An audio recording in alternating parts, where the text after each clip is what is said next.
The Iron Giant. In 1999, Brad Bird's The Iron Giant carried a production budget of $50 million, but earned only approximately $31.3 million worldwide.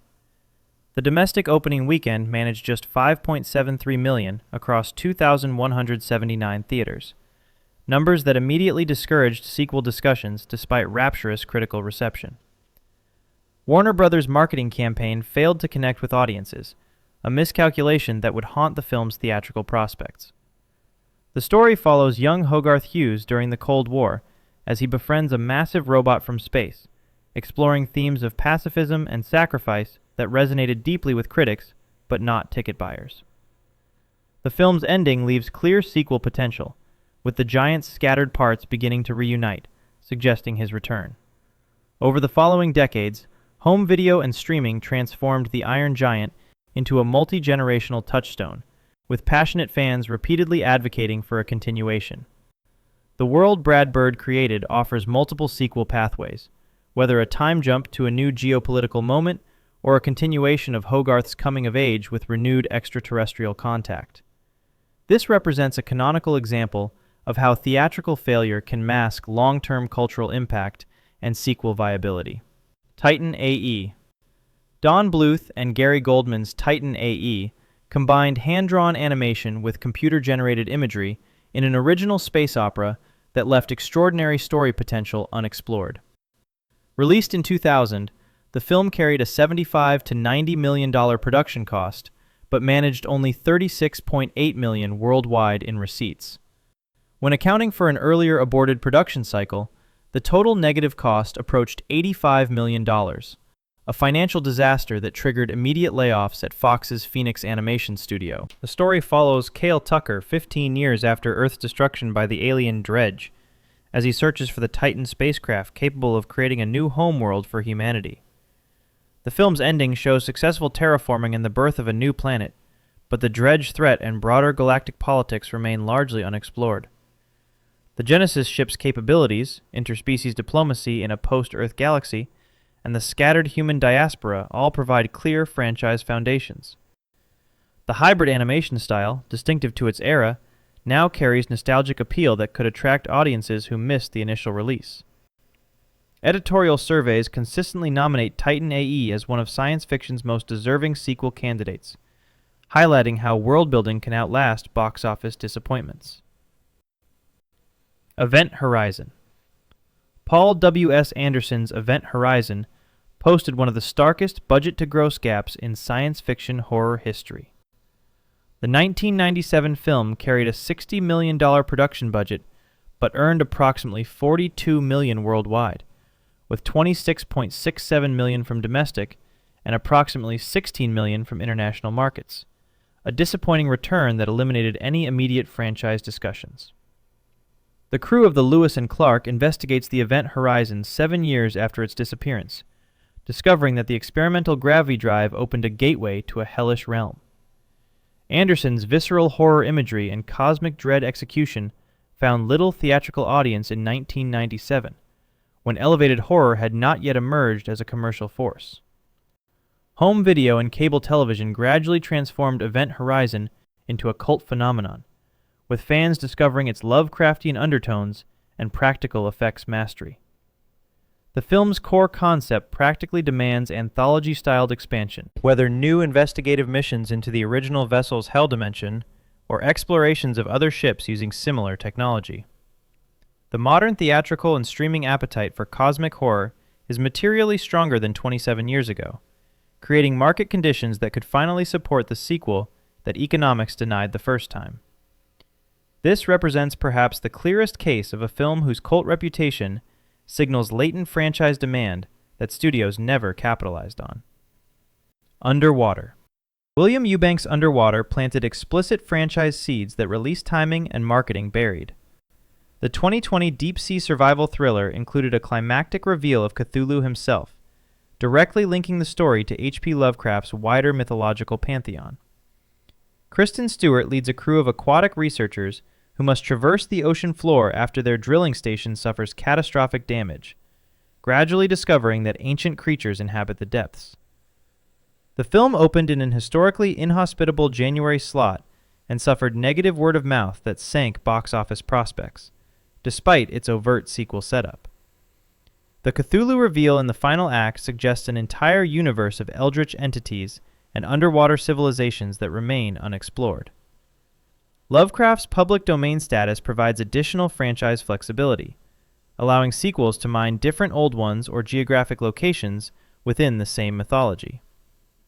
Editorial analyses argue that better timing or a streaming-first sequel could leverage built-in Lovecraft recognition to find audiences who avoided the theatrical run. The film's technical execution, particularly its creature designs and claustrophobic underwater tension, received praise that contradicts its commercial failure. This demonstrates how a single poor release window can doom franchise potential that editorial consensus agrees remains viable years later. Gattaca. Andrew Nichols' Gattaca created a fully realized, near-future world exploring genetic discrimination, yet posted financial returns that immediately closed sequel discussions.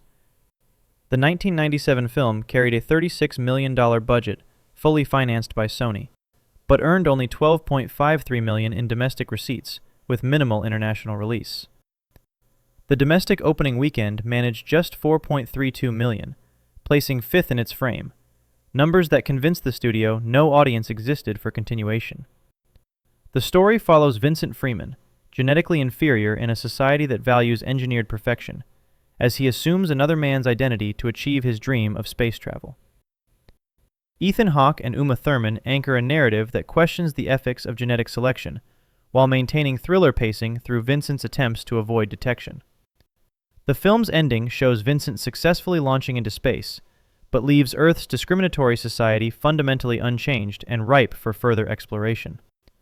27 years of intensifying genetics and bioethics debates have only increased Gattaca's cultural relevance, creating a contemporary audience more primed for its themes than the initial release found. A sequel could explore Vincent's experience in space, legal precedents set by his deception, or new characters navigating evolved forms of genetic discrimination. This represents a rare case where a film's speculative premise became more rather than less timely with age, strengthening rather than diminishing its sequel case. Equilibrium. Kurt Wimmer's Equilibrium built a distinctive dystopian world centered on gun kata, a stylized martial art combining firearms and close combat that has maintained cult fascination for over 2 decades. Released in 2002, the film stars Christian Bale as a grammaton cleric in a fascist society that mandates emotion-suppressing drugs to prevent war. John Preston begins questioning the regime after accidentally missing a dose, leading him to join the resistance and ultimately overthrow the system. The film's unique action grammar and visual style create a world that could support multiple sequel approaches without directly continuing Preston's story. Editorial surveys consistently include Equilibrium among box office flops deserving sequels, citing persistent audience affection for its world-building and combat choreography. A continuation could follow other clerics in different city-states under similar sense suppression ideologies, or explore the political chaos of post-Libria reconstruction. The film's relatively contained budget and clear aesthetic identity make it an attractive candidate for mid-budget sequel development. This demonstrates how distinctive visual languages and action styles can sustain franchise interest even when original narratives reach natural conclusions. The modern market's embrace of stylistic action series with unique combat systems suggests Equilibrium's gun kata could finally receive the expansion its fans have advocated for over 20 years. Valerian. Luc Besson's Valerian and the City of a Thousand Planets translated beloved French comics into spectacular cinema, whose production ambition exceeded its commercial reach. Released in 2017, the film was conceived as a Star Wars-level franchise launcher, with Besson envisioning multiple installments exploring the vast universe of the source material. The story follows Special Operatives Valerian and Laureline as they investigate a growing darkness at the heart of Alpha, a space station housing thousands of species. The film showcases dazzling alien ecologies, advanced technologies, and intricate world-building that represents some of contemporary science fiction's richest visual invention. Poor box office performance immediately collapsed franchise plans, with industry analyses citing story risk aversion and lead chemistry issues as contributing factors. The source comics, however, provide decades of discrete mission arcs that could be adapted with recalibrated tone and possibly recast leads. Editorial endorsements emphasize that Valerian's stumble was infrastructural rather than conceptual, precisely the profile of a property that could succeed with adjusted approach. The sheer volume of unexplored alien cultures, political factions, and cosmic mysteries within the established universe offers abundant sequel material without requiring narrative contrivance. This represents a case where initial failure masked the depth of available IP, and where changed market conditions could support the franchise Besson originally envisioned.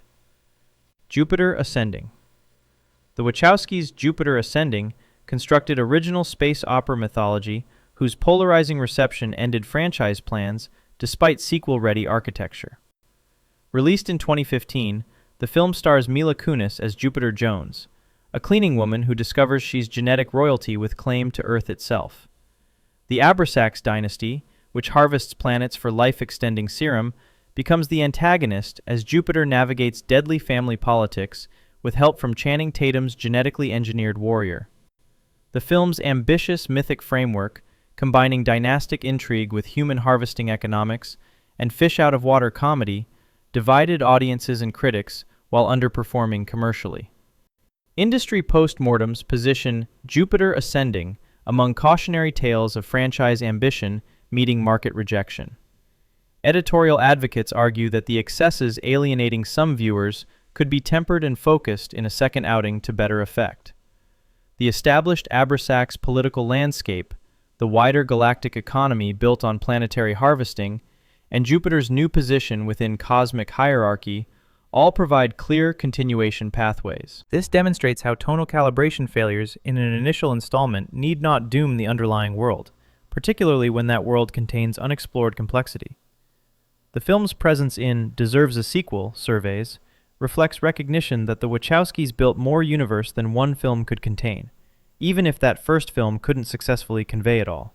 By the way, if you're into this kind of content, I create videos like this all the time. A subscription would really help me out. Dredd.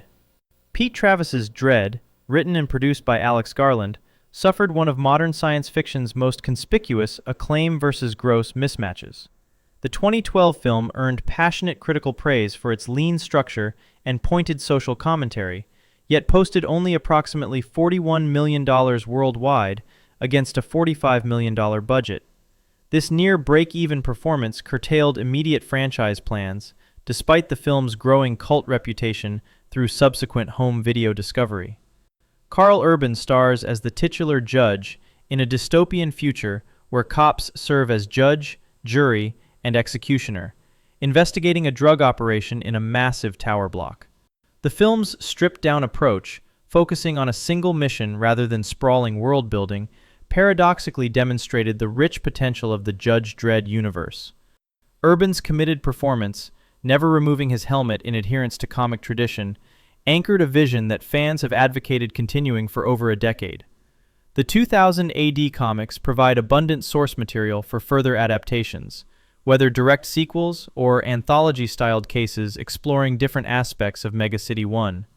This represents a textbook case in long-tail value creation, where modest initial economics masked durable audience passion that could justify delayed continuation. The documented financials explain why franchise plans paused, while post-release critical and fan dynamics explain persistent sequel advocacy. Modern streaming platforms make targeted mid-budget continuations more feasible than the all-or-nothing theatrical calculus that constrained Dredd initially. Upgrade. Lee Winnell's Upgrade concluded with a cliffhanger explicitly designed for sequel exploration. Released in 2018, the film follows Gray Trace, a technophobe who becomes paralyzed after an attack that kills his wife. A tech billionaire offers Gray an experimental implant called STEM that restores his mobility and grants superhuman abilities as he seeks revenge. The film's twist ending reveals that STEM orchestrated everything, including the initial attack, to gain control of Gray's body as a human vessel. The final scenes show Gray trapped in a mental prison while STEM pilots his body in the real world, a setup that demands continuation exploring the AI's wider ambitions. Editorial surveys flag Upgrade as an especially ripe sequel candidate, crediting its unique premise and Winnell's tight direction for cultivating a fan base requesting more since release. A continuation could expand STEM's networked plans, introduce counter-AI resistance movements, or follow attempts to free Gray from his mental captivity. The film's modest budget and intense cult following create ideal conditions for sequel development that respects the original's scale while expanding its implications. This demonstrates how smart storytelling that earns its cliffhanger can transform a standalone thriller into viable franchise foundation, even without blockbuster commercial performance. Real Steel. Sean Levy's Real Steel combines sports drama with near-future robotics in a crowd-pleasing package that never advanced to theatrical sequel despite periodic development discussions. Released in 2011, the film stars Hugh Jackman as a former boxer turned robot boxing promoter who bonds with his estranged son while training an obsolete sparring robot named Adam. The film's impressive visual effects and sturdy direction earned audience approval, with robot boxing proving an inherently franchisable premise. Industry reports have intermittently mentioned sequel talks and even proposed streaming series, validating that stakeholders recognize the property's expansion potential. The world's flexibility offers multiple sequel pathways, from regional leagues and international tournaments to evolution of AI and control systems within the sport. Editorial inclusion in Deserves a Sequel lists emphasizes that the father-son emotional core could anchor further installments, while the spectacle of robot combat provides scalable action. The film's absence of continuation, despite documented interest, demonstrates how factors beyond audience reception, such as scheduling conflicts and shifting studio priorities, can stall franchise development. This represents a case where the building blocks for sequelization remain intact years after release, waiting for aligned circumstances to activate them. Oblivion. Joseph Kosinski's Oblivion resolved its immediate narrative while leaving world-level threads suggesting sequel potential. Released in 2013, the film stars Tom Cruise as Jack Harper, a technician maintaining drones on post-apocalyptic Earth following an alien war. Jack discovers that his memories are false, that he's one of thousands of clones, and that the remnants of humanity fight against the very force he believed he served. The film's striking visual design, from the Sky Tower headquarters to the desolate Earth surface, creates a distinctive aesthetic identity that sequel advocates cite as valuable franchise foundation. Editorial surveys call out Oblivion as a stylish standalone that left threads loose, pointing to Cruise's committed performance and the world's open-ended mechanics as sequel assets. The revelation of mass cloning operations, the wider resistance movement, and the possibilities of other human survivors provide multiple continuation pathways. Although not a commercial disaster requiring rehabilitation, Oblivion's absence of follow-up, paired with documented editorial appetite, positions it as underexploited relative to potential. This demonstrates that forgotten, in franchise terms, can mean underutilized, rather than financially failed, particularly when a property combines recognizable star power with coherent world-building that invites, rather than exhausts, expansion possibilities. Jumper. Doug Liman's Jumper achieved robust global grosses exceeding $220 million worldwide, yet never received a film sequel, making it an instructive outlier among forgotten franchise starters. Released in 2008 and adapted from Stephen Gould's novel, the film stars Hayden Christensen as David Rice, who discovers his ability to teleport anywhere he's seen or imagined. The story introduces Paladins, a secretive organization hunting jumpers across centuries, and establishes globe-trotting mechanics and rules-based limitations that provide clear franchise architecture. The film's production budget of approximately $82.5 million against its impressive worldwide haul suggests commercial success that typically guarantees sequelization. Editorial advocacy for Jumper sequels emphasizes untapped potential in the teleportation premise, the Paladin mythology, and the international scope, rather than rescuing a financial failure. This distinction matters because it reveals how factors beyond box office, including creative priorities, rights configurations, and studio slate changes, can derail franchise plans even when audiences showed up. The absence of continuation despite strong numbers demonstrates that sequel worthiness involves more variables than opening weekend performance alone. The film's persistent presence in deserves a sequel conversations reflects recognition that the world Lyman built contained more stories than economics or circumstances allowed him to tell. Ender's Game. Gavin Hood's Ender's Game arrived with heavyweight intellectual property, A-list supporting cast, and built-in series roadmap from Orson Scott Card's novels, yet industry analyses identified demographic confusion and rushed pacing as fatal flaws. Released in 2013, the film follows Andrew Ender Wiggin, a brilliant child recruited to battle school to prepare for renewed war against the insectoid Formix. Harrison Ford, Ben Kingsley, and Viola Davis anchor the adult cast as Ender navigates tactical training and moral awakening that culminates in unwitting genocide. The film's cliffhanger ending, showing Ender discovering a surviving Formic queen and promising to find her a new home, explicitly sets up sequel potential that never materialized due to box office underperformance. Industry postmortems argue the source material's complex themes and lengthy timeline might have suited television better than compressed theatrical adaptation. The disconnect between the film's young protagonist and its mature thematic weight created marketing challenges that depressed ticket sales below sequel threshold. Editorial lists keep Ender's Game in sequel rotation because the gap between IP potential and execution remains visible a decade later, suggesting that properly scaled continuation, potentially in limited series format, could rehabilitate the adaptation. This demonstrates how even adaptations with built-in fan bases and clear sequel roadmaps can stumble on execution and format choices that were correctable but never received that opportunity. If you found this valuable, subscribe so you never miss new content. Thanks for watching.